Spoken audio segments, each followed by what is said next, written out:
Hello and welcome to Row Racing. It's Sunday evening, which means it's time for the Row Racing PCS, the Project Cars Sundays League. It's time for round 10, the final round of season 3 in the Ford Falcon V8 Aussie Supercar. Now, this season has been an absolutely fantastic one. The title has already been decided, but there's still plenty for the drivers to fight for this evening. And in a moment, I will send the drivers over to the racetrack. Now, I'm from Row Racing DP. I'll be doing commentary this evening, and I'm on my own in the commentary box tonight, so I may not be able to capture all of the action or keep up with the YouTube comments. If I can't, apologies about that, folks. But hopefully we will be able to see some fantastic driving out there on the racetrack. Couple of quick bits of notifications for the viewers, for the drivers. There will be a break after the end of this season, so after this race there will be a break for a few weeks. Confirmation of how long will go out on Facebook. But also tonight is more than likely my last commentary on the Row Racing Project Cars Leagues. I was involved in the starting of the Project Cars Leagues on Row Racing, but my role was simply meant to just be a glorified cameraman, basically. We weren't even meant to do commentary. And over the seasons, it's ended up where people have perhaps not been doing the things they said they would, and I've ended up running both of the leagues.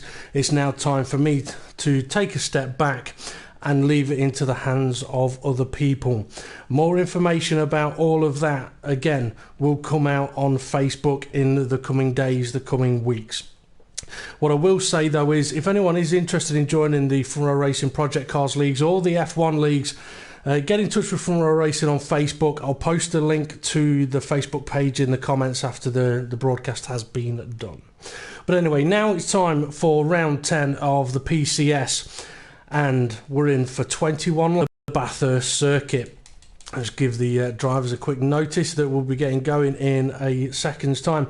So yeah, 21 laps of the Bathurst circuit, a fitting location to end the season in the Aussie V8s. I mean, these cars, they're great fun to drive, but this is the circuit that they were designed for. Doesn't necessarily mean the driver's going to be super quick and stay out of the barriers. We are going to see cars in the guaranteed around this track. Who it'll be, when it'll be, we simply don't know. We'll just have to wait and find out.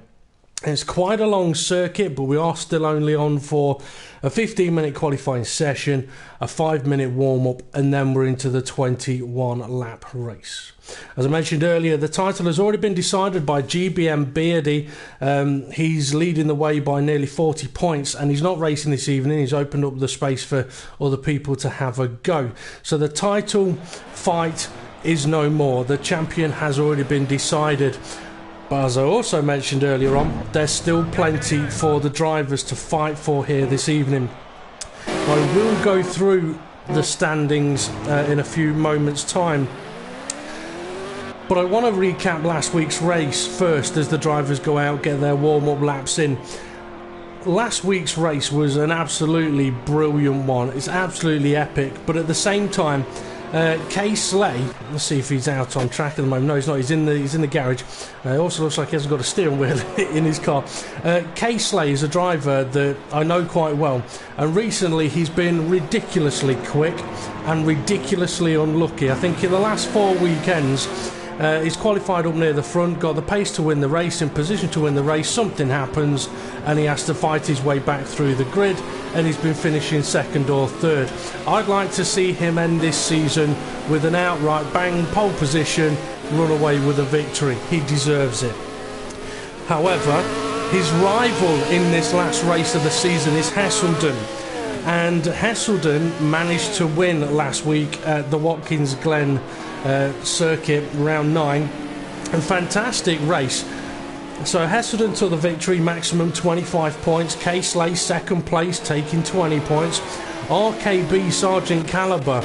Now I put the camera on him to start off with because he's a guy that he's been out of racing for a while. He's got into it again over the last couple of months, and in the last couple of weekends, he's really been showing some pace. And he managed to take the third podium position, third place, taking 16 points out of Watkins Glen. GT Gavin 2, another driver who had a great race, finished 4th, taking 13 points. And then Temp Fear finished 5th with 11 points. And then James Hulkenberg, the new Front Row Racing PCF champion, that was decided on Friday night. He finished in 6th, scoring 10 points last week. Killer Corkin finished 7th, taking home 9 points. And Dave the Harp finished 8th, scoring 8 points. GBM Vectra came home in 9th and he took 7 points. And then Jason finished in 10th, the last of the finishers, scoring 6 points. Neotig, Bartman 2112 and M1989 Woolhouse all did not manage to finish last week. So the standings are very, very interesting. I'm going to pop it on, well, let's see, whereabouts is Hesselden on the track?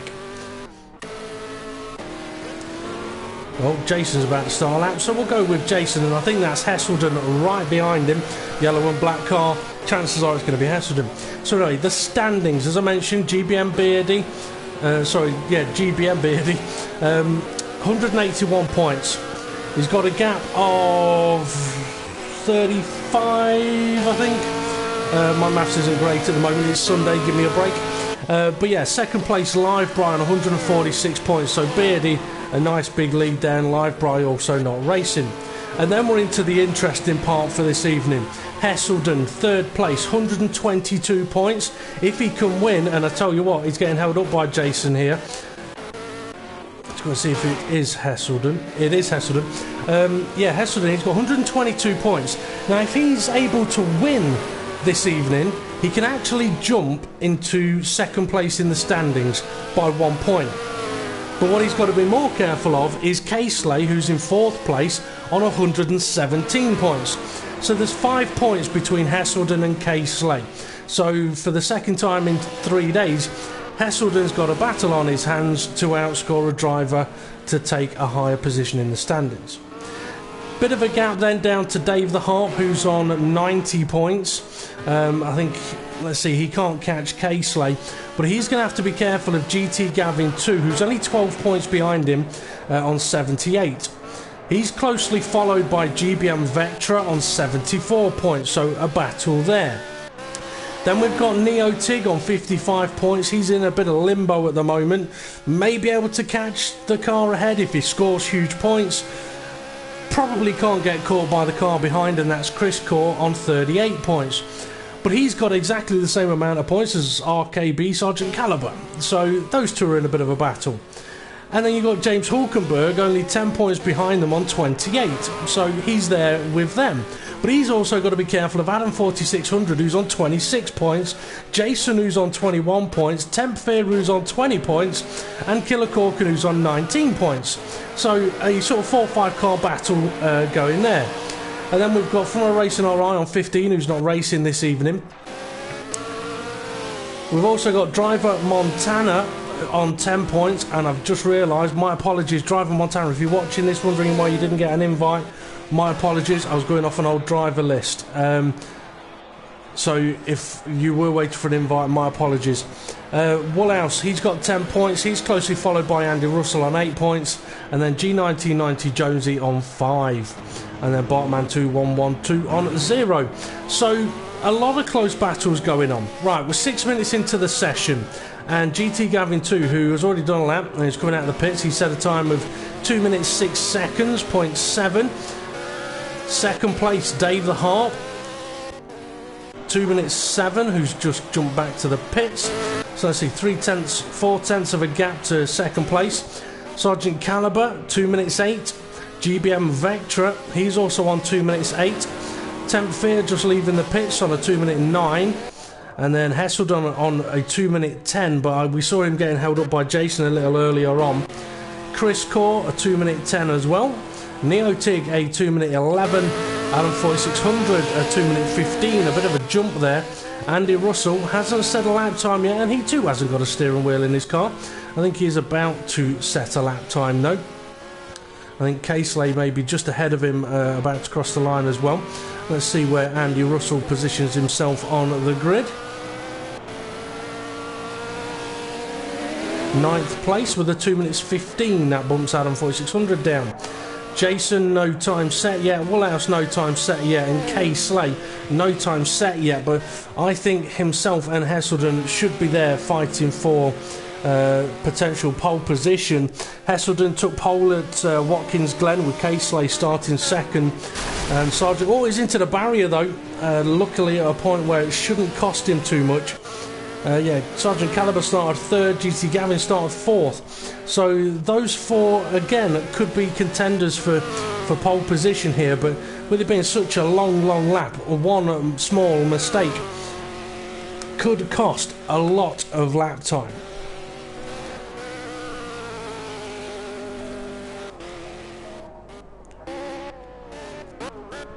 So as K-Slay works his way down the very tricky, almost picturesque. Just managed to avoid Andy Russell, I think it was there.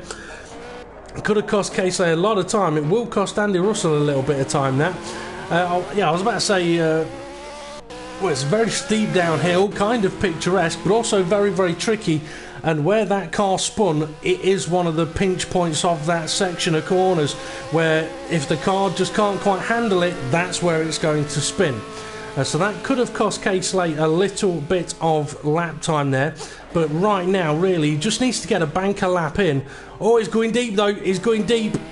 I was going to say, could do again a banker lap in and then getting out as quick as possible to really try and push for a lap. He is going to complete this lap. Whether it'll have been invalidated or not, we won't know until he crosses the line. And we'll have another look up at the front in a moment, see if any of the times have changed. So K-Slay goes second place with a 2:07. So even though he had a bit of an off and had to avoid a crashing car, he's only 3/10 behind GT Gavin, who's about to start another flying lap, I think, or potentially about to complete one. No, he's about to start a flying lap. So we'll ride on board with him for a moment, and I'll try and take you through some of the corner names. So turn 1, it's simply known as Hell, and it can be at the start of a race. He's now on the long straight called the Mountain Straight, and that car that's come out of the pits has given him a little bit of slipstream, although now they move out of the way. GT Gavin won't benefit from it anymore. Making his way to Griffin's, a late braking point for this corner, and then get it tucked into the apex if you can. Power on early, work your way up the hill towards the cutting. The braking zone is a corner, so if your car's unstable, you'll end up in the barrier on the right. Get it slowed down, tuck it in, work the power back on. Now through Reed Park, into the blind, right and left, had to downshift, get back on that power. Now through Frog Hollow, be brave, turn it in, hold the throttle. Sulman Park, tricky corner, clips the wall, we'll see a lot of that today. Now into McPhillamy Park. No giggling please, easy to end up in the gravel there. Now we're onto the Skyline and the S's. Beautiful section of corners. Now this the corner we saw the car spin earlier, into the Dipper. Fantastically done there by GT Gavin.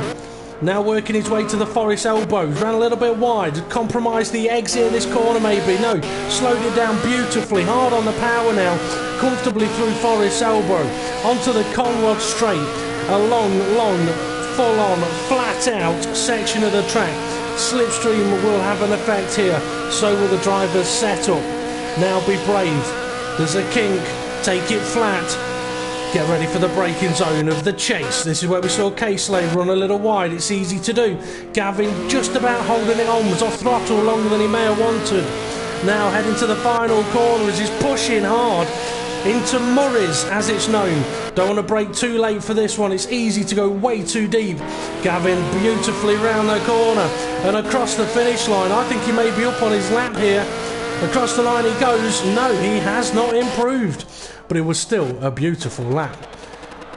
K-Slay's about to start a new flying lap. Dave the Harper's managed to improve. He's gone up to... he hasn't improved. He was still on the 2:07. So he's into the cutting now. Quick look at the old time screen to see if anyone... Dave the Harp, Sector 1 of 43.8. Neo Tig of 43.9. Caliber of 43.8. GBM Vectra, though, he's on a 43.1 and a 46.8, so let's see if he's going to improve on his lap time here. A 2-minute 8.690. If he's had a good final sector, this should move him up a fair few positions. He had a little bit of a tricky race at Watkins Glen last week, so we want to make up for it in the final round of the season here. Into the final corner, through Murray's. And up to the line, taking a tight run to the line. And where's that going to put him? It's 5th place, a 2-minute 7.454. Neotig's on the long Conrod straight now, heading up towards the chase. And if you haven't seen it, there was a huge crash here in the official Aussie V8s a couple of seasons ago. And the speed the cars carry down into that those two corners, absolutely phenomenal. Neotig wiggling under the Tiger Bridge. And I'm probably older than most people, so if I was to quote from a film, a TV series, Tiger, probably have no idea what I'm on about. Neotig stays 6th place for the time being. Temp Fear, I think he's just started a lap, and we've got a few audio issues with the Aussie V8s again. DLCs are great if they're free and if they work. Not so great if they are free and they don't work. Oh, a lot of understeer there for Temp Fear into the barrier. And that'll be a bit of damage, yet that's lap over. Chris Core looks like he's had a little bit of a moment into the barrier as well. He's not been able to race the last few races, so he'll be looking to try and end the season on a high. Hopefully not a high to the marshals as they're recovering his car. Nicely through the S's and the dipper. I love this section of the racetrack here. It's so difficult. It's one of those sections where once you have a crash there, it's easy to back off, but when you back off, it's easier to crash. You really have to be committed, and you really need to have focus on the rhythm through those particular corners.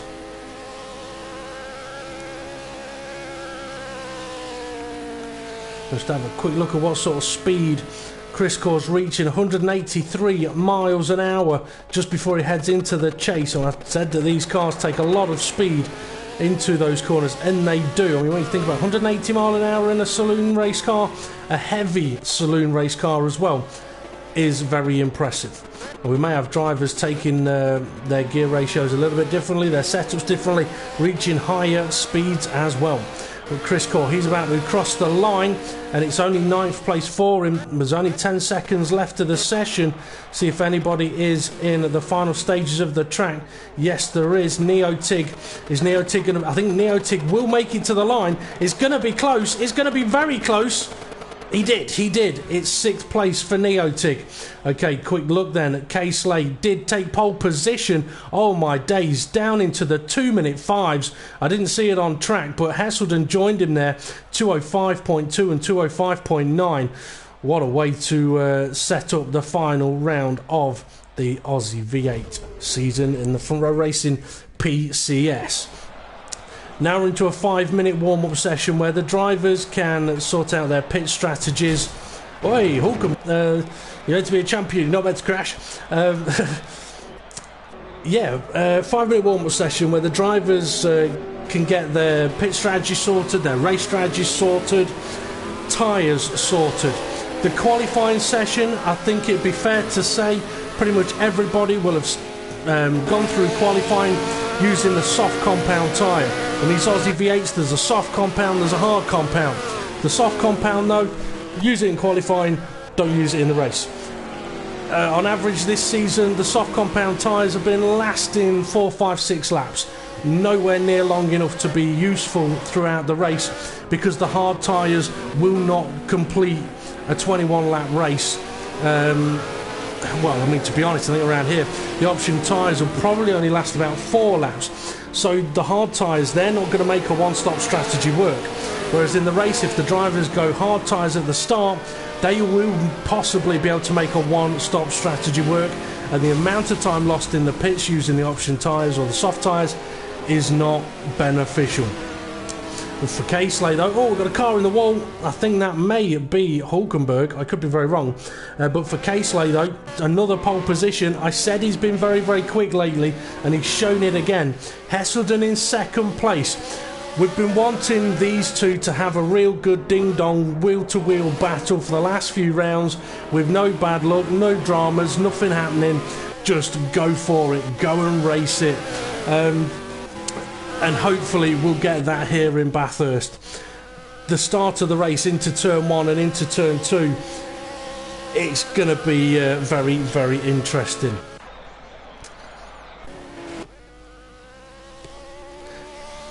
Oh, looks like Sergeant Caliber's just had a little bit of an issue. I'm not sure if it was perhaps a steering issue. Yeah, back into the pits. It's Killer Corkin in a blue car. Thought I saw Woolhouse in a blue car. And that's Neotig. Now, one thing we have seen a few drivers doing warm-up sessions as well as get their strategy sorted out is going for practice starts. I mean, it's always advisable for drivers to practice starts in their own time, but also in the warm-up session as well. I mean, the track, the conditions could be different to your own practice sessions and things like that, temperatures, grip levels. So it's always a good idea to do a test on the track on race day.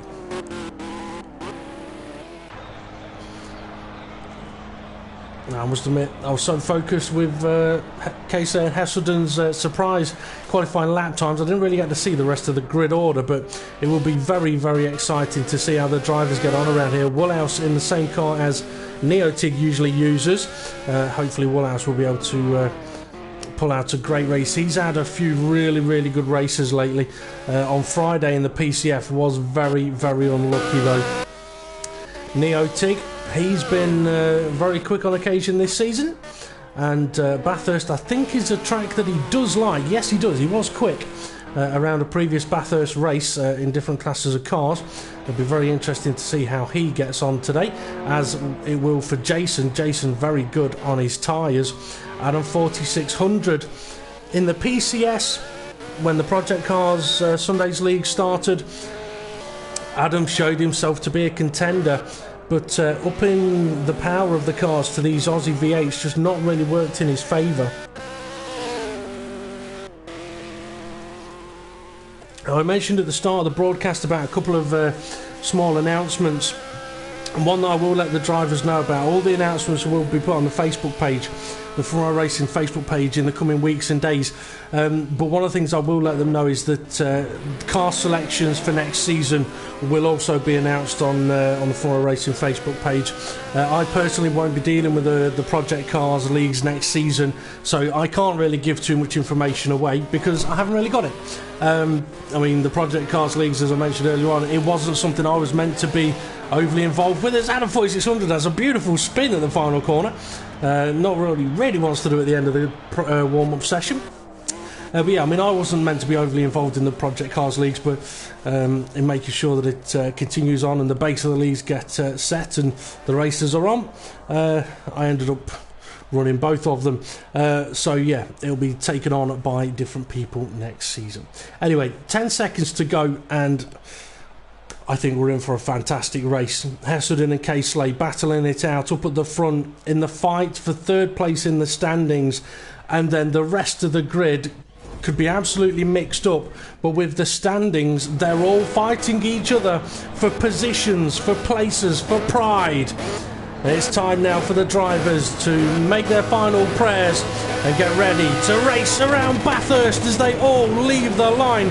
The lights green and into turn 1, into the hell. It's going to take me a moment to get on board. Hopefully they can all get through. GT Gavin struggled a little bit there, causing a little bit of a concertina effect and a few collisions a little further down. GBM Vectra, he's being harassed now by Sergeant Caliber, who's got a little bit of a gap to Chris Core, but Chris Core is being heavily harassed from behind. We've got Neotig, so very, very busy. Oh, side by side, Chris Core and Sergeant Caliber, they're both going to lose places. It looks like damage. That could have a huge knock-on effect, and it has. We've now got a spinner at the back of the field, facing the wrong direction.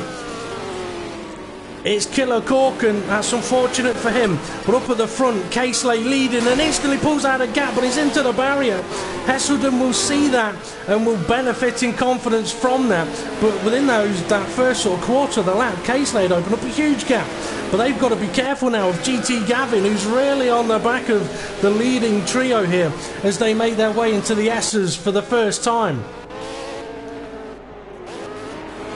And then we've got GBM Vectra 4th, and then the big trainer cars, Neotig, Hulkenberg 6th, Adam 4600 7th, Dave the Harp 8th, Woolhouse 9th, Tempfear 10th, and Andy Russell 11th. Oh, we've got a collision, that's going to cause a pile-up. That's going to cause a big pile-up. And it's going to keep going as another car comes around the corner. That's Chris Core. Oh dear, yep, that's not too good.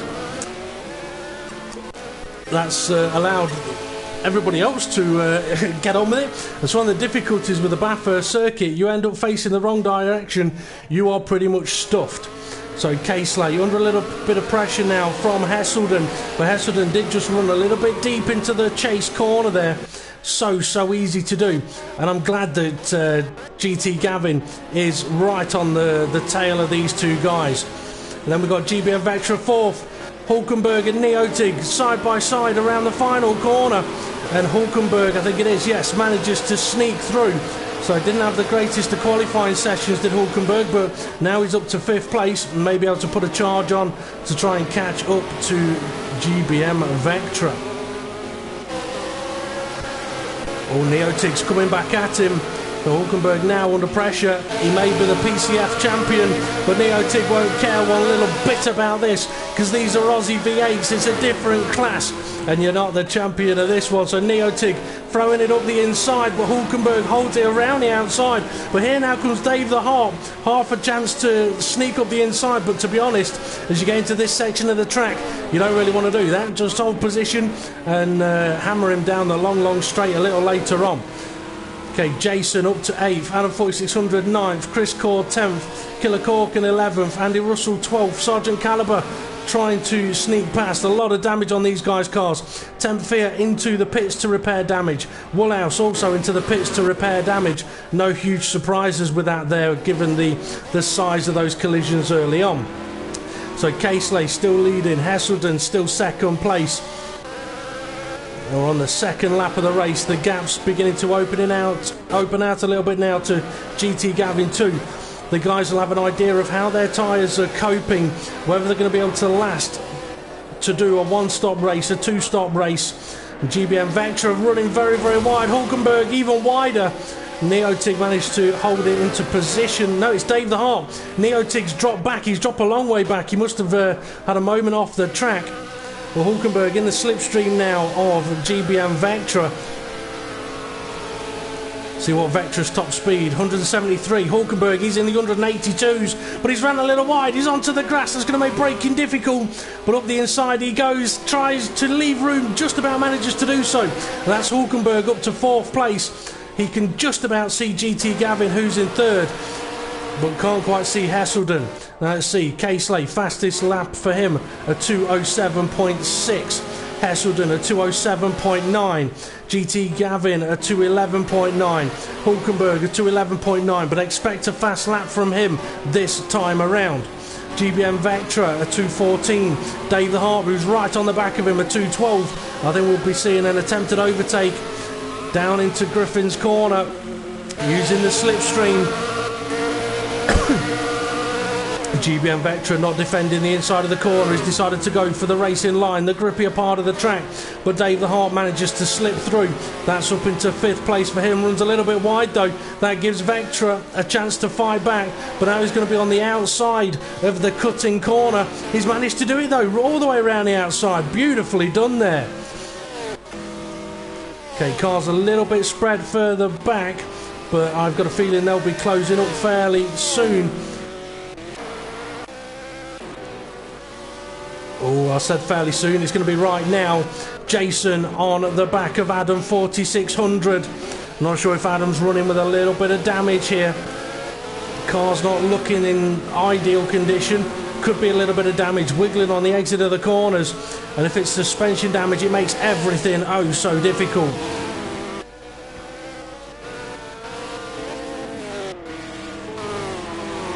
Jason trying to gain on him, trying to close in on him. Dirty air though can be very, very tricky around this circuit. Heading down now into the S's.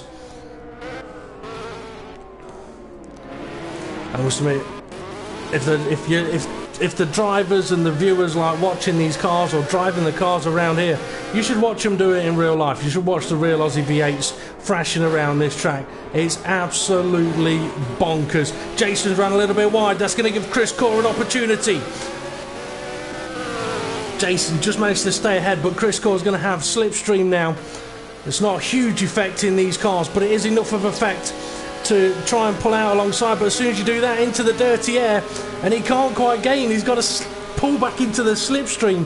But it could be also Jason's got a better gear ratio, so Jason holds on to position. Let's have a quick look a little further up. Hulkenberg to 11.3, so he has improved his lap time, but not enough really. Oh, and Hesselden and Casely, they're getting close, so I think it's only fair we watch these guys for a little bit. They are leading the race after all, and they are the fastest on the track.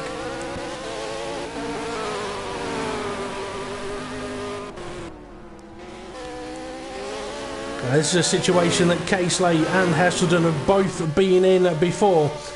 I mean, I do wonder whether Hesselden's race on Friday perhaps took a little bit too much of an emotional battering on him. It was a very, very sort of down, up, down race emotionally. And if it did take a toll, it did take a drain, it could affect his race here.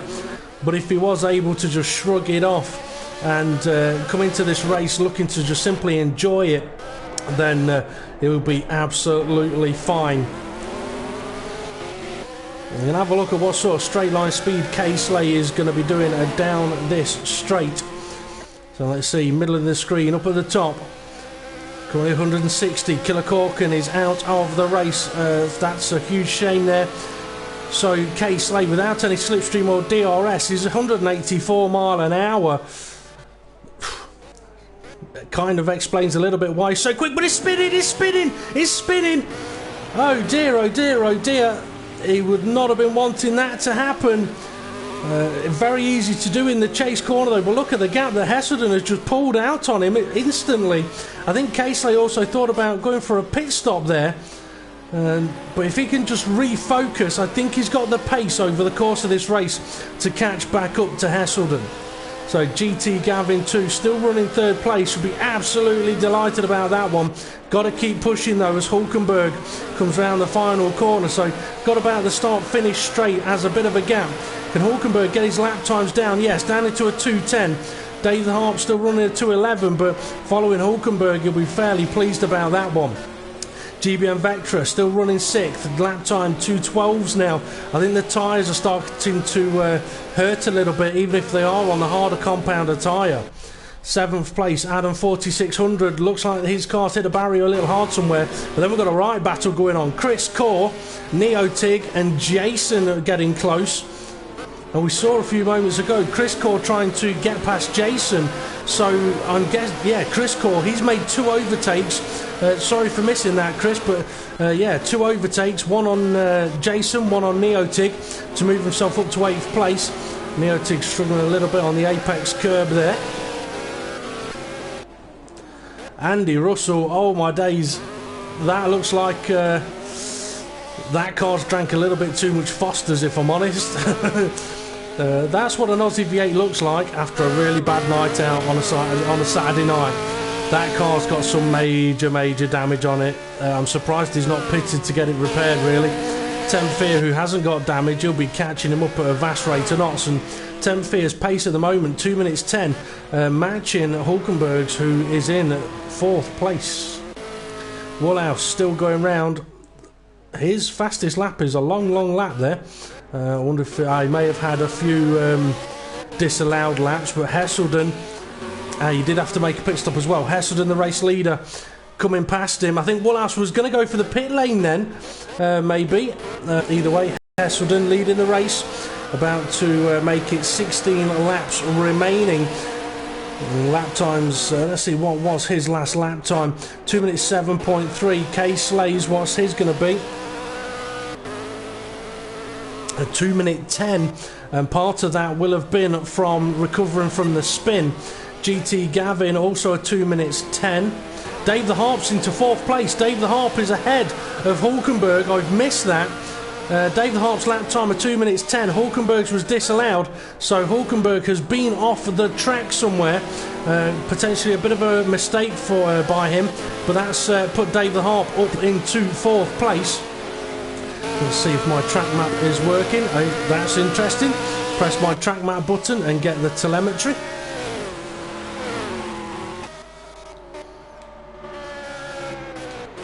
And now I can't get rid of the telemetry either. Well, there we go. Beautiful project cars there. So yeah, Dave the Harp up to 4th place. He'll be buzzing about that, but Hulkenberg is right on the back of him again. Oh no, he's into the barrier. That'll make Hulkenberg's life a little bit easier. See, GBM Vectra, big gap between 6th and 7th at the moment, but Chris Core, who has been on a charge in the last few laps, he got ahead of Jason, got ahead of Neotic, pulled away from them, can now see the car ahead quite clearly in front of him, and is gaining on them at a vast rate of knots. So that's out of 4600 that Chris Core is catching up to. I think Chris Core's still got a chance here of a potential 5th, 6th place finish, because anything could still happen in this race.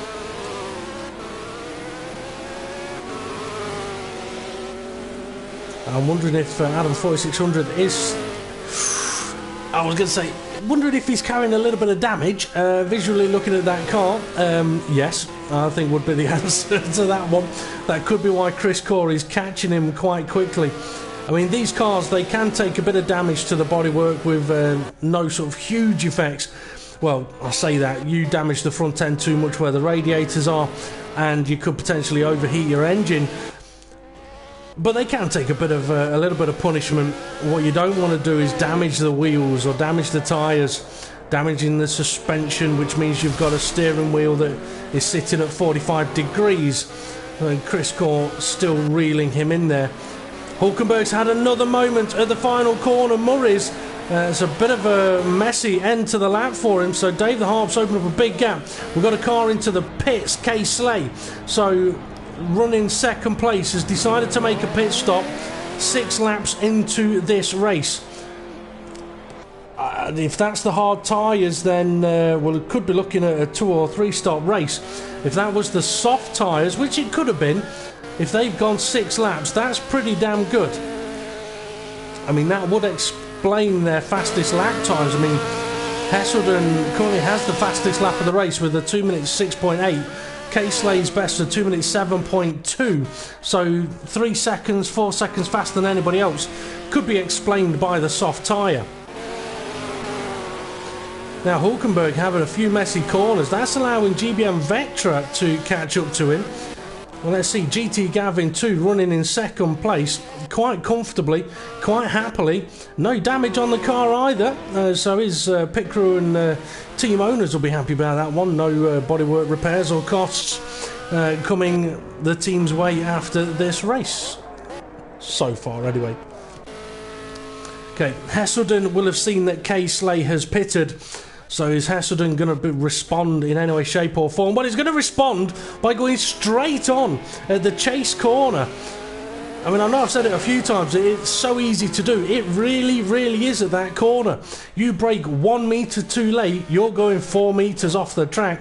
But he's not stopping, he's not making a pit stop, he's going deep again. He may rue that. It looks like... I thought he was going to do a bit of weaving then to try and get some temperature in, but we see now the gap that Hesselden has got over GT Gavin. So if Hesselden makes too big of a mistake anywhere, he can lose that position. Dave the Harp running 3rd place. That's a line for the pit lane, so in the pits he goes. And I thought it was Hulkenberg following him. It's not. There is a car following him in, but it's not Hulkenberg. Actually, Hulkenberg is following him in. It wasn't the car that I saw, but Hulkenberg is following him into the pits. There we see Kay Slay. So after his stop, he's going to come out way ahead of those guys, of Hulkenberg and Dave the Harp. So let's see, Hulkenberg's in the pits, Dave the Harp's into the pits, Adam 4600 at the chase corner. They'll want to get out ahead of him. Jason and Chris Core. No, it's Jason and Tempfear side by side down the Conrod straight. Tempfear manages to get ahead. Quite nicely done there. It may have been Woolhouse that made a pit stop. I think it might have been. Oh, he's just hit the barrier though. So if it was, he'll be making another one soon. Oh, I'm fairly sure I just saw a car facing the wrong direction then as I was flicking through. Adam 4600 into the pits. Chris Core continues on. Hulkenberg is back out on track, which means Dave the Harp is already out on track and up the road. So Chris Core, who has also made his... Chris Core, I think, stopped earlier on. But Chris Core can now see Hulkenberg ahead of him. Yeah, Dave the Harp is back out on track. Quite a gap between himself and Hulkenberg now. K-Slate up at the S's, and the car ahead of him is GBM Vectra, who has not made a stop yet. Oh, you can tell his tyres are hurting through those corners, having to be off the throttle, holding the car away from the walls. That's giving K-Slate every opportunity to close that gap even more. And really for K-Slate, he'll want to get past as quick as he can. He won't know yet whether Vectra is going to pit or not, but I think he will be at the end of this lap. I mean, let's see, we've already done, what, 7 laps of the race. So if they are on the hard compound of tyre, a 2-stop race, pitting again with about 7-8 laps remaining. Look at how much K-Slate is caught up. GBM Vectra is going to struggle in that braking zone. Can he hold it on the track? Yes, he can.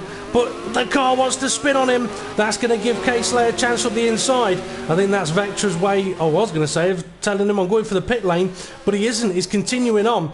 So K-Slate having a look into Murray's, but the move's not on. All he's got to do is get him out of shape, which is exactly what he's done. He'll be ahead into turn 1 as they do a little bit of a drag race down towards the hell. And K-Slate up into 3rd place. And Hesselden has just come out of the pits right in front of these guys. So K-Slate, he pitted a little bit earlier, but it has allowed him to close the gap up to Hesselden.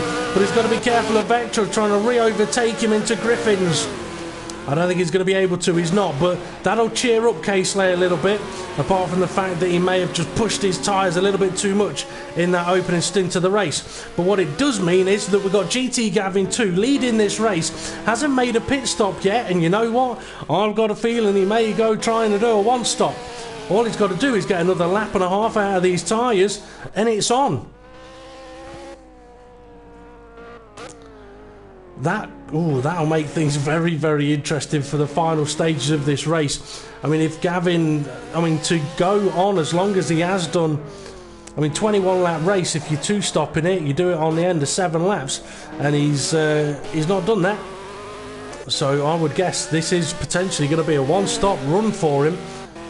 Have a quick look at that battle, 2nd and 3rd. It's close, but not close enough yet. We'll see if Gavin is going to go for the pit lane.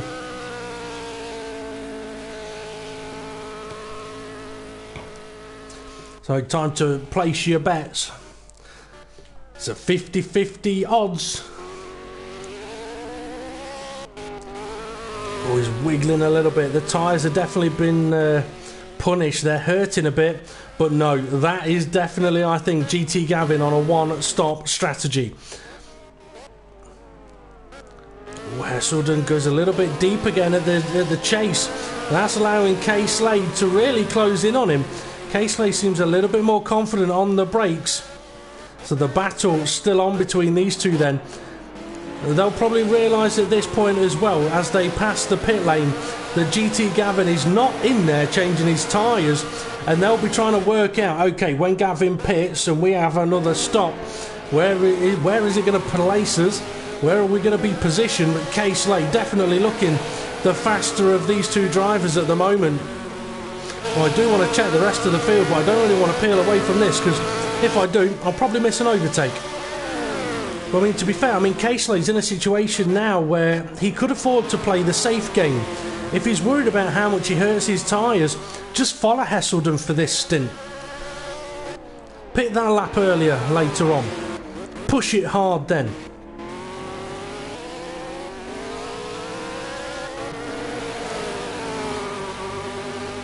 A fantastic drive by both of these guys, and GT Gavin up at the front. I mean, they're a mile ahead of anybody else on circuit.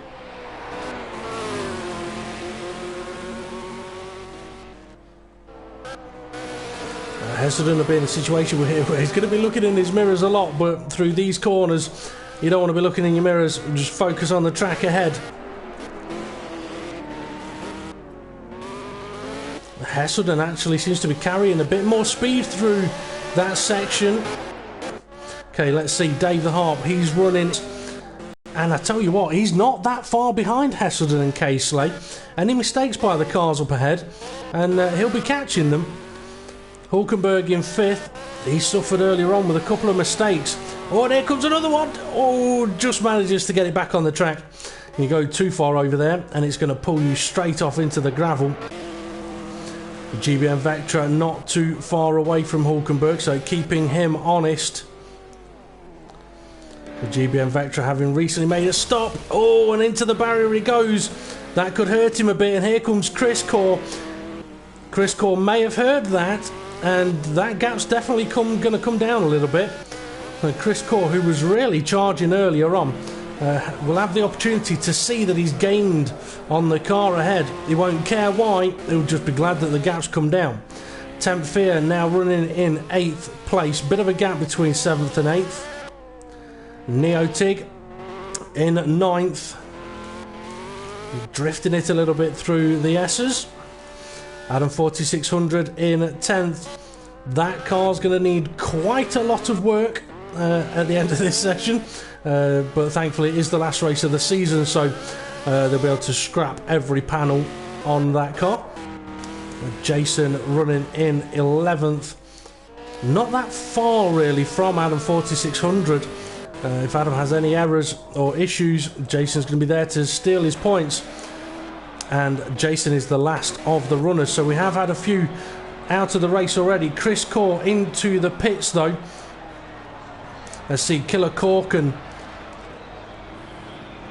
Trying to remember who else has not finished or is out of the race. So Chris Core in the pits, Temp Fear into the pits. That's going to allow Neotig to gain a couple of positions, but I'm sure Neotig will have another stop to do.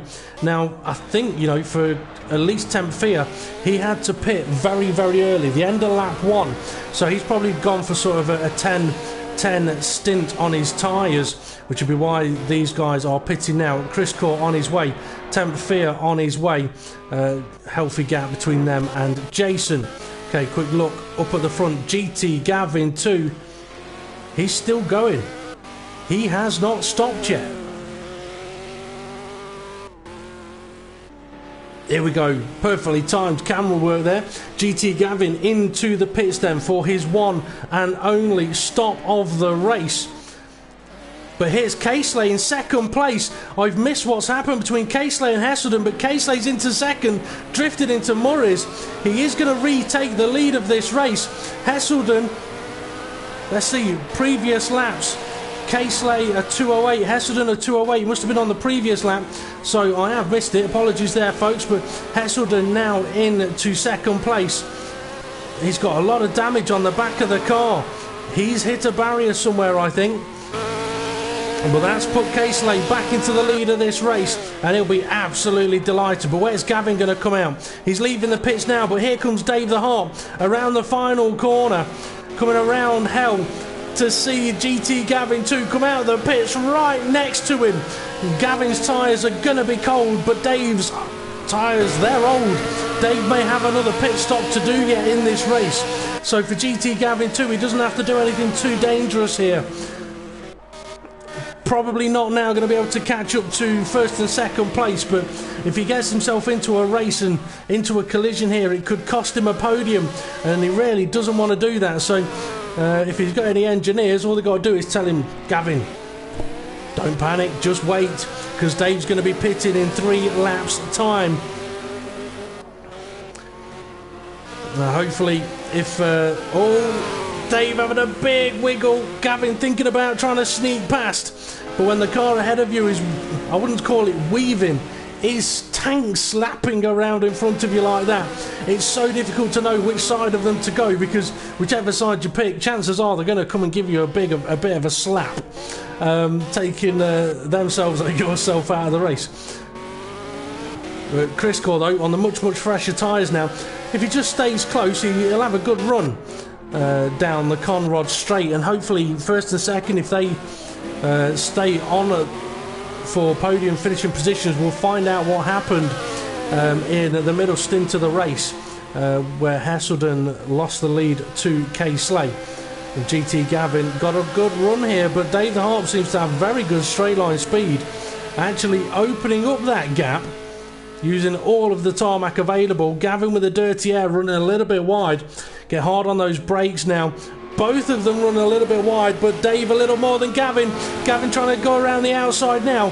He's got the inside for Murray's, but Dave's got a good exit out of the corner. But Gavin's still there. It's a side by side into Murray's. Side by side down the start finish. So it's another drag race for the fans across the start finish line. Into turn one at the helm. Gavin, he's got the line for the corner. But Dave's going to have, if I get my words out, if he has another good exit, he'll be able to attack back straight away. We've seen that he appears to have good straight line speed. And he does. He is gaining. He's looking up the inside.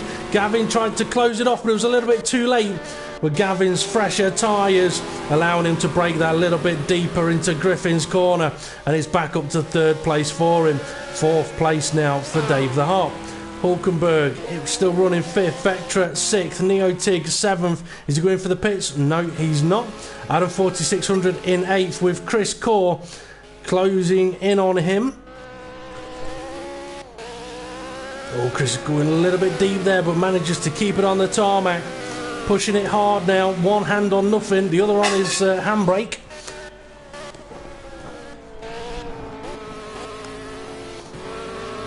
See, Tempfear himself and Chris Core made pit stops recently, so they'll be looking to go to the end of this race, which means they'll be hoping to catch and pass Adam 4600, who could be pitting again in a couple of laps' time.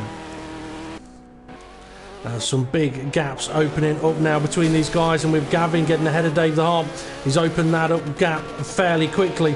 Hesselden running in second place, but that's Jason he's passing, and now that Caslay's got back into the lead, he's opening up that gap. But I tell you what makes this quite interesting, folks, is we're having a bit of a battle here for third place in the standings between Casley and Hesselden. And if they end up finishing in the positions they're in now, first and second place, then they're going to finish the season on exactly the same points.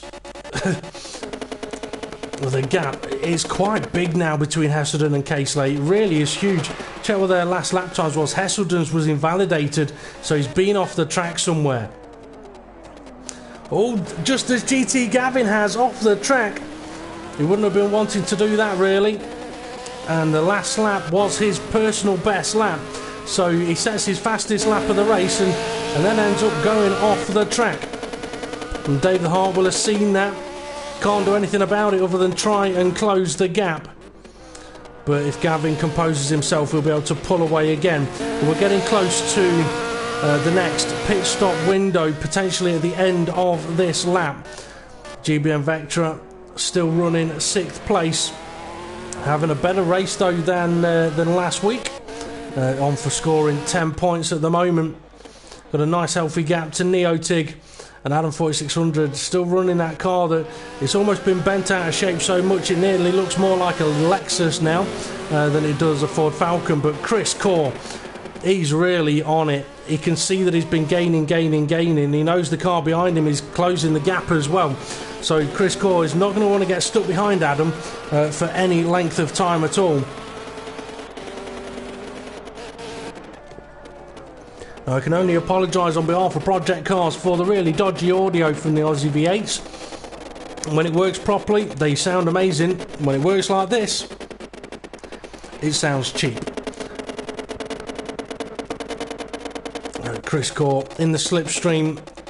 He'll be gaining, trying to break a little later into Griffins. He's closing up through the corner. Gained a lot of time there on Adam 4600 into that corner. And Temp Fear just behind Chris Core. He's gaining on the both of these guys. But now they're into a part of the circuit where it's going to be so difficult to attempt any kind of overtake if they get close.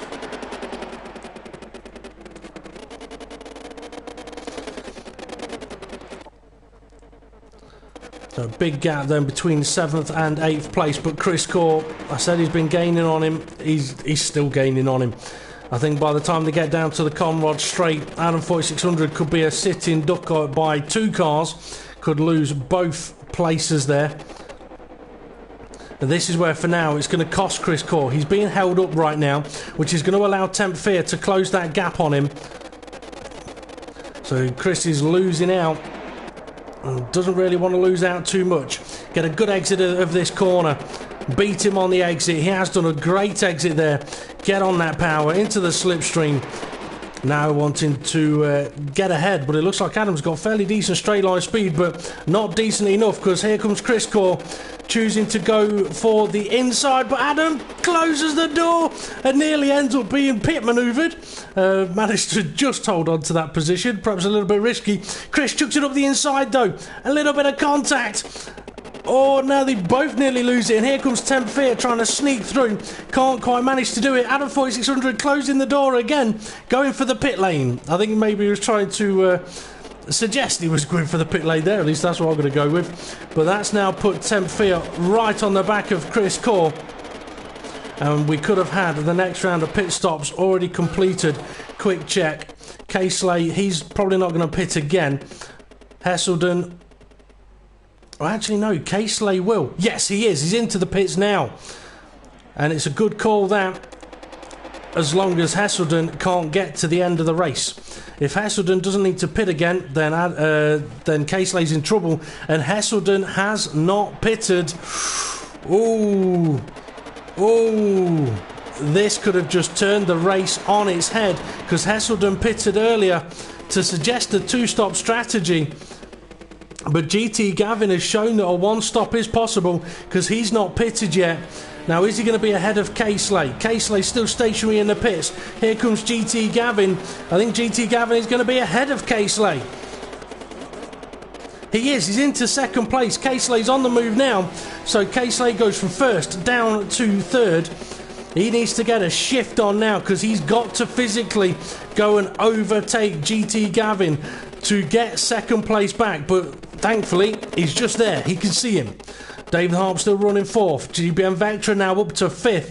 Hulkenberg, he was 5th earlier. He's now 6th, and he's also off the track. I think he's for a brand new set of tyres and a little bit of a wipe of the front end of that car. Let's see, if he's going for the pit lane, he hasn't pitted. But I think he has. Okay, Neotig running 7th. Chris Core and Temp Fear very, very close. We saw Temp Fear was gaining on Chris Core and Adam 4600 before Adam pitted. So we could see a move here. Temp Fear very early on the brakes there. Doesn't want to run deep. But that's exactly what Chris Core has done. So Temp Fear sneaks through around the outside. So maybe Temp Fear didn't brake late there. Brake early there. He braked at the right point. And Chris Core braked a little late. Okay. Let's go and have another look. Casely, GT Gavin and Hesselden. Hesselden should know at this point whether his tyres are going to be good enough to get to the end of the race. If they are, he's pulled out a blinder here. Oh, but he's gone a little bit deep there. They're struggling a little bit. If he needs to pit, he's got to do it now. He's got to do it right now. And he's not. I think he's 1-stop in this race with a very, very long final stint. GT Gavin, his 1-stop strategy has worked beautifully for him so far. Casely on much fresher tyres, you would think should be able to close that gap up. I mean, over the course of the race, Casely has been the faster driver by around 1 second to 2 seconds on average a lap. So with 5 laps remaining, that gap should be fairly comfortable to close in. Tempfear, now he's ahead of Chris Core, has managed to open up a gap, so he'll be looking fairly safe. Adam 4600 running in 10th place, and Jason running in 11th, and all the drivers that do complete the race do score points. So for the likes of Jason, Adam 4600, it is kind of important that they do get to the end of the race. Okay, quick look then. Heselden still going on. If he wins this race, he finishes ahead of Kay Slay, and if he wins this race, it'll put him on 147 points, which would be second place in the standings. See, GT Gavin 2 currently running in second place. If he can finish there, that'll be 20 points for him, and that would put him on 98 points, which would be very important then of where Dave the Harp finishes, and Dave's in 4th place, which would give him 13 points. So unfortunately for Gavin, he wouldn't be able to close up the gap enough to Dave the Harp. Now let's see, is K-Slay? I think he's just had a little bit of a moment somewhere. The gap's opened up a bit. K-Slay, let's see, if he finishes in 3rd place, it'll be 16 points. He's pretty much guaranteed a 4th place finish in the standings. He needs to beat Heselden here. He needs to win this race and beat Heselden by 5 points or more. For Dave the Harp, if he finishes 4th, that'll be 13 points. That'll put him on 103. That'll be 5th place in the standings. GBM Vectra, let's see, 5th place will be 11 points. That'll put him on 85, and that'll pretty much stamp his position in the standings of 6th place. Sergeant Caliber, he's a driver that we've lost from this race, so massively disappointing for him. So Hulkenberg, let's see, he would need to score 10 points or more. He's currently in 6th, which would be 10 points. That would put him on exactly the same amount of points as Sergeant Caliber. Neotig running in 7th place. Let's see, it'd be 9 points for him. He would hold position in the standings. Tempfear's off, he's off. Oh, it was so nearly catches the back of Chris Core there. I don't know if Chris realises just how lucky he was. I mentioned in qualifying and warm-up that particular corner, you dip a wheel off there, is so easy to end up having a big crash. Easy to do. Chris Core, I believe he's going to hold position in the standing. So yeah, Tempfear will hold position. No, Tempfear will actually gain a place in the standings. He may even gain 2. So it'll be an interesting one for him. Adam 4600, he's nearly done what Jason just did. So Adam and Jason battling it out for point positions in the standings. Let's see, Jason on 21, Adam 4600 on 26. Adam's ahead of Jason. They'll hold position against each other with 3 laps and this one remaining. Looks like Heselden is going to be going all the way to the end. So the real battle then, it's GT Gavin and K Slay, but K Slay has not been able to close that gap down by as much as I was expecting. Let's have a look. Last laps, Heselden a 2 minutes 7.7, GT Gavin a 2 minutes 7.8, K Slay a 2 minutes 7.3, so half a second faster on the previous lap, but nowhere near enough to really dent that car, put a dent in that gap. Heselden, let's see, just about to cross the line. It's a 2 minute 9.09. That's a big amount of time loss. That's if that trend continues for Heselden, he could find himself in trouble in the last lap of this race. Let's see, GT Gavin, what's he doing on this lap? Invalidated. K-Slay a 2 minute 7.8, and he's really closed that gap up. But if Heselden's tyres are beginning to go off, which they really could be doing, because he pitted, it must have been, he must be looking to do about 14 laps on these tyres. About 12, 13 laps on these tyres. If they're starting to go off, he's going to lose a ridiculous amount of time, because once you lose rear grip in these cars, you lose it badly. Also, it's really annoying hearing the sound that these cars make in my ears. I'm sure it's annoying for the viewers as well. For cars that sound so great, it does put a huge dampener on it. But K-Slay is now closing in on GT Gavin, and Gavin is not going to want to give this one up. He's not going to want to make it easy for K-Slay to get past him. I mean, this is a battle for pride for Gavin. And let's see if Gavin can stay second place. I'll just have another quick look at this. It would put him on 98 points. Yeah, Dave the Heart would stay ahead of him, but it'd be a great result for Gavin. But K-Slay's going to have a damn good run on him now. We can see a car ahead. It's not Hesselden. Hesselden's into the final few corners.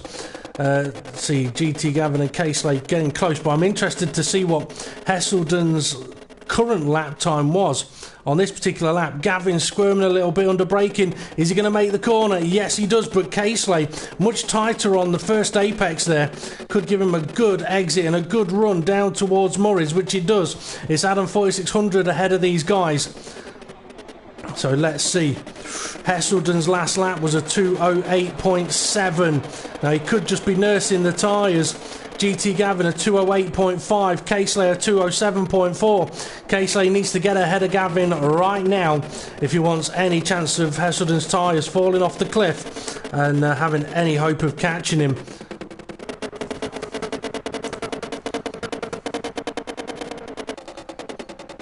Also, Gavin's doing an absolutely fantastic job here. The one-stop strategy.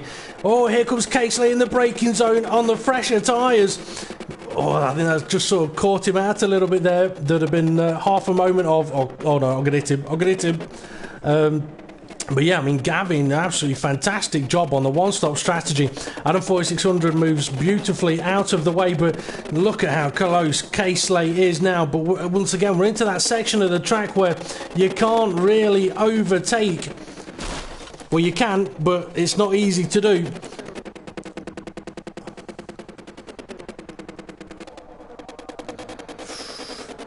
Hesselden, he's not going to be too far away from starting the final lap of the race, and I tell you what, I think he's really annoyed K-Slay here.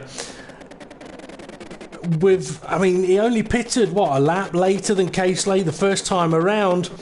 It gave the impression he was on for the two-stop strategy, but just pulled out that second stint to last, doing a bit of a... Well, I won't give any spoilers, actually. I won't say who did what in F1 today. But yeah, doing an absolutely fantastic job. So heading up to the final corner. So once he's got around there, only the one lap to go. I've got a feeling that this would have been quite a slow lap as well. Oh, not only that, he's into the barrier. Oh, those tyres, they're hurting. They're really hurting. It was a 2:12. Oh, and I tell you what, Gavin and K-Slay, they're not that far away. If Hesselden's tyres are hurting so much that he spun it there, he could he could spin it anywhere in this last lap. This is not over, folks. This is not over. Hesselden will be nursing those tyres because there'll be no grip on the rear end there. The fronts might not be too bad. K-Slay's gaining. He's gaining. He was better on the brakes earlier. He's looking up the inside. Gavin closes the door. Quite nice defending there. K-Slay may get a better run on the exit of the corner. A little bit of a nudge between the two of them. K-Slay now trying up the inside. No, not quite quick enough. Not quite quick enough. And that is costing K-Slay the opportunity of taking second place. Let's see how Hesselden's doing. I think he's driving nervous, if I'm honest. GT Gavin, he's driving completely under pressure from a driver that has been faster throughout the whole of the event. He's been defending beautifully over the last couple of laps though. Oh no, he's into the dirt and very nearly completely loses the car and then clips the wall. Well, that may have been K-Slay clipping the wall, but that would have been a very, very nervy moment. But now he's gone wide again. Maybe the pressure's getting to him. K-Slay, he's looking for a place to get past, but he can't quite do it. Focus on the exit here and you'll get the move done. and he has had a good exit. This then the battle for second place, and Gavin, as I said, he's not going to want to give it up. He's defended, but now K-Slay is up alongside, and we saw the straight line speed that K-Slay had earlier on, but he's onto the grass. You don't want to be on the grass. That could have cost you. Heselden, only a corner to go. Now is K-Slay going to throw it up the inside? No, he's braked early. Is Gavin going to make the corner? He's ran deep. He's ran deep. Is it too deep? K-Slay looking up the inside. Gavin wiggling wide. Heselden crossing the line, he's going to win, and K-Slay sneaks through before the final corner of the race. Oh, but Gavin gives him a little bit of a nudge and puts him into the barrier. I think he might wait for him on that one, though. He is. He's waiting for him. Fair play and respect to him on that one. So K-Slay does take second. Gavin third. It says Gavin second and K-Slay third. That's not quite right there, I don't think. Hulkenberg is not in fourth. It's Dave the Harp. My apologies, I think. Unless Dave has made an additional pit stop, because Hulkenberg is actually ahead of him on the track, and so is GBM Vectra. I think Dave the Harp has had to make a late pit stop, you know, which has effectively moved James Hulkenberg. Let's just have a quick look here. No, I mean, that's showing Adam 4600 as being in fourth place, which is not. No offence to Adam, but he's not. I think it is Hulkenberg. I mean, that is really something that Project Car, why they haven't sorted that out, I don't know. I suppose they're focusing on Project Cars 2 and making as much money off that one as they can. But Hulkenberg, I believe he is going to be coming around the Morris for the final time to cross the line in fourth place. Although he's going very, very slow at the moment. That's GBM Vectra catching up on him. He's not out of fuel, is he? Because he's going very, very slow. But he does manage to cross the line to take fourth. GBM Vectra does take fifth. Had a little bit of a sniff of taking the position there. Dave the Harp must have had to make a late pit stop there. That's going to be sixth place for him. A disappointing result in the end, I think, for him there. Temp Fear done very, very well to work his way back through the grid. Chris Gore battling with the race leader. So Temp Fear across the line. That's seventh place for him. Chris Gore into Morris for the final time. He gave it one hell of a go, did Chris Gore. Some fantastic racing out there today by him. And that's going to be across the line for eighth place, which gives us Adam 4600 crossing the line in ninth place. That'll be a confirmed finishing position, and Jason in at 10th. So that is oh no, Neotig was ninth. Yep, Neotig ninth, 21 laps completed. So a fantastic result for Neotig there, sneaking through. My apologies, I didn't see that one. That's why Project Cars need to sort that crap out, because otherwise at the end of the race for 2.5 minutes you ain't got a clue what position people are in. But anyway, right, a fantastic race there, absolutely fantastic race. And it's now going to be time for the podium interviews. So I'm going to invite Heselden, GT Gavin 2 and K-Slay into the commentary box for a quick little chat there.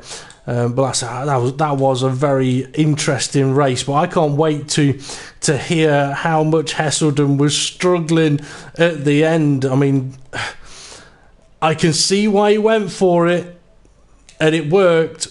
But at the time, there would have been a moment where he was thinking, oh my God, bad choice. But we'll wait to see what the drivers say.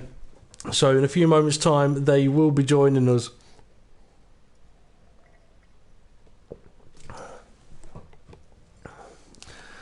But for those drivers that had a bit of a interesting race, shall we say, they may be a little bit disappointed.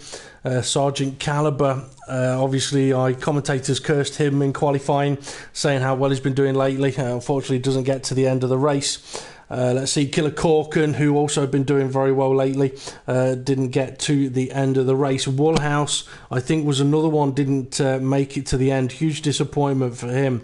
But now the guys, the drivers, the top three have joined us on the podium. Guys, I've got to say, what a race. What a race. We've seen some great races over the last couple of weeks, but you know what? This one was just as good. Hesselden, I think you've just really annoyed Casely, because Casely will be sat there thinking, how the bloody hell have you just one-stopped that when you pitted when you did? GT Gavin 2 pulls out an absolute blinder, one-stopping smack bang near the middle of the race. Great job. But Casely might be saying thank you for letting me cross the line before you. So a great race from you guys, but Hesselden, I'm going to move on to you. A very, very topsy-turvy race in many respects. Casely was stupidly quick in qualifying and in the opening stint of the race. At that point, are you thinking, ooh, I don't know if I can do this one? Yeah, in qualifying, I come round and set my lap, and I was like, oh, that's unbelievable, lap, personal best. And then I was like, number 2. I was like, how's that number 2? And I've looked at the time sheet, about 7 tenths quicker. I was like, where the... So I was like, oh, I'm well behind. So, yeah, I changed up the strategy a bit. I was going to go 2-stop, but then I thought I'd try and eke out a 1-stop. Well, I've got to ask, because, I mean, there's 2 big talking points, I think. One of them was obviously strategy, but another one was, I think Casely had a little bit of a moment in the...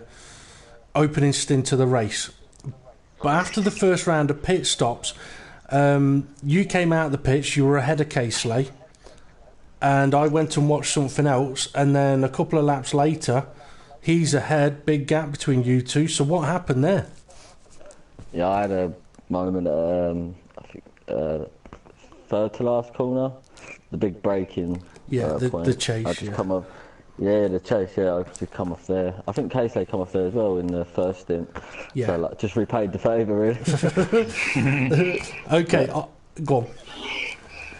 No, but great race again, yeah, great race. So, good racing again. Okay, on to your strategy. You said you were going to go for the 2-stop, and top of my head, you pitted a lap after Casely, was it? Or was it 2 laps after? I think it was 2, yeah. Lap 2, 8, I think. Lap 8. Yeah. So how were those... I mean, switching it to a 1-stop, I mean, I kind of clocked on to that's what you were doing. Kind of a clever call, very risky. How much of a risk was it? Yeah, the softs near the end of the stint were really bad. And then I was surprised to come out in front of Casely. So I thought, I try and keep him behind me. Then I had a little moment. So I let him go, and then I was thinking, oh, he might be on a 1-stop. So then I was pushing, had another moment, but then when he come into the pits, I was like, happy. He was about 10 seconds in front of me, I think, and then when he come in the pits, I was, well, I thought I was home dry after that, because, but then the tyres at the end were really bad. I had damage and everything. I hit a few walls. So we saw one of them anyway. I'm glad you caught it on camera. So, did you have some insider information from a certain guy that's on the podium who was on the 1-stop strategy and told you how many laps they could do? No. Oh. No information, no. So it was just a full-on risk, got to go for it, and let's face it, it just paid off. So an absolutely fantastic result for yourself, and it puts you into second place in the standings by 1 point. So congratulations, very well done to you on that one. Now we'll go on to second place. So who was it? Was it Casely? Was it Gavin? Because Gavin shunted Casely off, let him cross the line first, but the game said Casely was third and Gavin was second. So which way are we calling it, guys? I thought it was me, wasn't it? I let Casely across, yeah. You were a fair way in front of me as well. That's exactly what I saw and what I thought, but Project Cars decided to view it differently. So it was Casely in second place. I just wanted to get it from the driver's view on that one before I said, well, Casely was in second, and then Gavin goes, well, hang on a minute, no, I was second. But anyway, Casely, another fantastic race from yourself. I'm guessing you're kicking yourself a little bit for that sort of half spin that you had, but do you think it was the strategy that Hesselden did that cost you the chance of a win over that little error? Well, I was going to do 1-stop, but I I had 2 moments, and then on lap 6 I put it in the wall. I had damage, I couldn't drive with it, so I had to switch to a 2-stop. Well, you were quick. You were really, really quick, and it looked like it did look like the opportunity was still going to be there to win it until that pesky GT Gavin 2 on his one-stop strategy is just ahead of you when you made your second stop. That last stint, was it frustrating? We could see you were pushing hard to try and get past. He was defending. I mean, was it fun? Was it frustrating? Tell us about it. It was fun, but it was just so hard to overtake on that track. Mm-hmm. Yeah. And where I was faster, there was just literally nowhere to go. And then he would pull out a gap into the braking zones, and I just couldn't close it up. But just got it at the end, thankfully. Yeah, it was a very, very excited last lap of the race, a really exciting lap of the race. Do you think if you'd have been able to do the one stop, you'd have been able to show Hesselden who's boss? Yeah, it would have been close. I think we were pretty much nose to tail for the first 4 or 5 laps, so yeah, would have been close. Yeah, it was a very, very exciting race to watch. So very well done to yourself there, Casely. Your result does confirm you as 4th in the standings, but I think it's fair to say your races over the last few weeks have shown all of the drivers and all of the viewers that you are going to be a contender for the future seasons, not that you might be. The pace is there, so well done on another pole position. Just jinxed it. I know, I realise that. So I'll try. Well done on another pole position and terrible bad luck and finishing in second place. So we'll move on to GT Gavin 2. Gavin, what a cracking race, mate. What a cracking race. Popped up out of nowhere with a one-stop strategy. Had the rest of the field covered, and all of a sudden you're fighting for a chance of second place. Great stuff. It was almost like you'd been practicing. I may have had a few hours. So tell us, we're a belter. like I said, talk us through your race. Qualifying, I thought I'd done all right, and then like a minute and a half to go. Oh no! Casey just comes in and smashes in a 205. I'm like, what is going on here? I was quite impressed actually to say I got 3rd on the grid. Start race. I fell back. I got bumped off at first corner. I think it was Vectra. He's always banging on at me to mention his name, so I will, but for the wrong reason. Yeah, just fell back off of the front 2. I was thinking that I might have to go in for a 2-stop, but when the tyres, they just kept lasting. I thought, screw it, I'll stay out. I planned on coming in on lap 10, ended up doing it on the end of lap 12, was it, or something? Yeah. Yeah, it was. I mean, your first stint was a very long one. I mean, I think I clocked on to a possibility of a one-stop with about 13 laps remaining. And yeah, it got down to about 11 laps. And yes, you came out of the pits at that point. I mean, it was a great strategy. It was a great call. It meant in many respects that... I mean, do you think this is perhaps what helped you out with the strategy? Because you was a little bit quicker than those cars behind you. That even with anything that might happen at the start, they were all pitting before you. So you were kind of away from any danger throughout a lot of the race. That's how I like my races, though. Just nice and easy. Just get out of danger and you're away. But I think at the end of lap 3 or 4, Vectra was in 4th. Mm-hmm. And I was pulling away from him at some rate every single lap. So obviously the one stop was on, and the same as you said, I was so far ahead of anyone else, it just didn't really make a difference. I'm just gutted I didn't get second. Yeah. Tell us about how much pressure was on you in there. I mean, you've joined me on commentary on the Fridays for this season, and we talk about pressure on drivers and if there is any, if there isn't any, blah blah blah. So come on, Ed, tell us what was it like having Casely breathing down your neck? Whispering in your ear, get out of me, wait, get out of me, wait, get out of me. It was horrendous because I think I kept him at about 2.7 seconds for about 3, maybe 4 laps after he came out from his second stop. But then he got it down to 1.8 because I made a mistake, and then he just started raining in time then. And we're getting to the mountain, and he was literally parked up behind me. I just had to stay in front. There was a moment as And well. then the final corner happened. Well, I was going to say, on that last lap, I think in the S's up on the mountain, on the tight twisty bit, there's the left-hander, the dipper, the bit where it's easy to spin. I think he had a little bit of a moment wide and clipped the barrier there. And one thing I've noticed with K-Slay is it's kind of like, yeah, I'm catching you, I'm following you, I'll put a bit of pressure on you. Made a mistake, come out, Vinya! So it was almost like that. So coming down the long straight into the last corner, what's going through your mind there? We're coming down straight and we're side by side, and then all of a sudden I look in my rearview mirror and he's backed out of it. And I'm thinking, thank God for that, because I've not got the grip to go side by side around this right-hander. Well, you know what? He He didn't back out of it. K-Slay, what happened?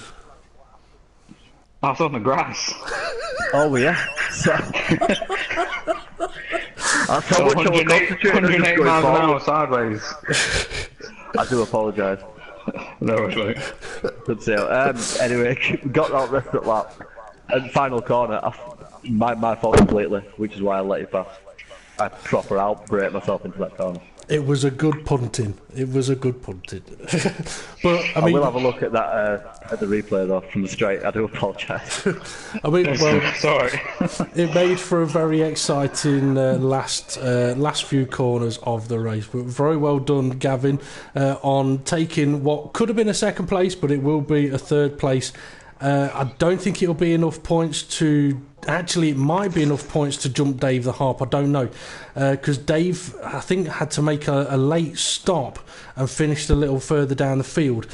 So you may have jumped a place. I'm not sure. We'll find out when I do the standings later on. But very well done to all of our podium sitters. Very well done. I'm going to throw the floor open to you guys now. I mean, any questions you want to ask each other? Anything you want to say to each other? I bet Casey was planning on calling me a few names until I admitted the thing.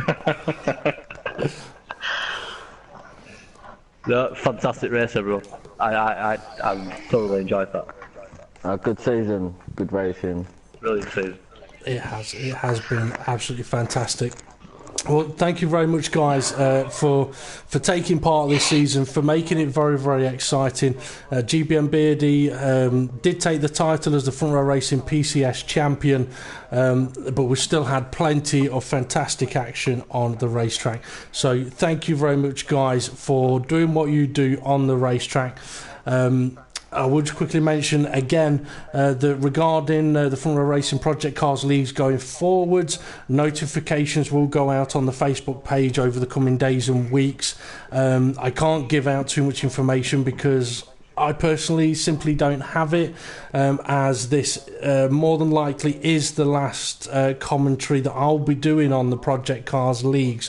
I'm handing the reins of the Project Cars Leagues over to other people, and they will, I'm surely, be announced over the coming days and weeks as well. So we are going to be taking a bit of a break though, so for the drivers, they can take a bit of a breather, just go and have some fun, probably driving anything other than the Lotus 72 and the Ford Falcon. I tell you what, I have got a question for you guys before you go, actually. Just something I've thought of. I'll mention it in a second. But yeah, so we will be having a couple of week break at least, and then notifications will come out on Facebook. If anyone's watching is interested in joining our Project Cars Leagues or our F1 Leagues, get in touch with Front Row Racing on Facebook. I'll put a link to the Facebook page in the comments, in the description section of the video. Okay. Last quick question to you guys. There's nothing to do with the Racing League or anything like that. Just a slightly more random one. What's your favourite car on the game? I've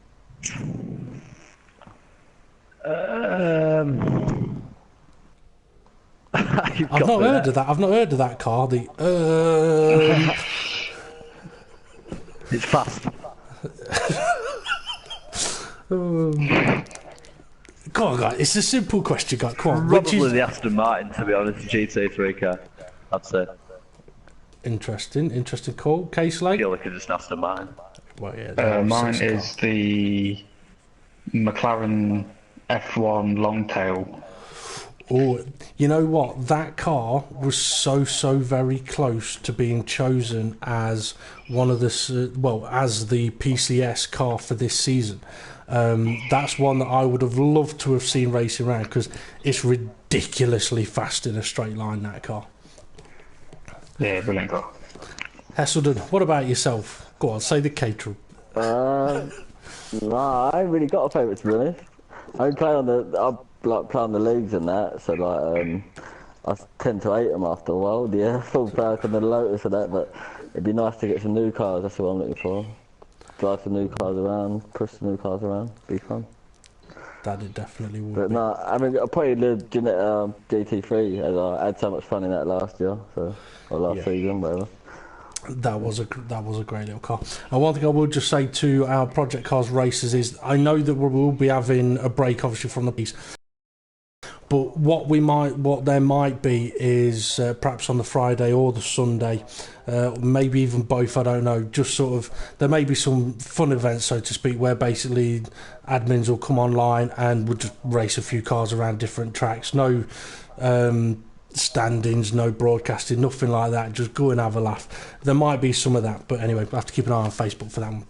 Right, time to bring this to an end. So, very well done to Heselden, our PCS Round 10 winner. Well done to Kay Slay taking second place, and very well done to GT Gavin too for rounding off the podium in third place. A fantastic race from these guys, a great race, and thank you to all of those drivers that took part this season and today, and thank you very much to the viewers who watch and comment. I'm from Row Racing DP. This has been the From Row Racing PCS. Thank you very much for watching, and we'll see you all again soon.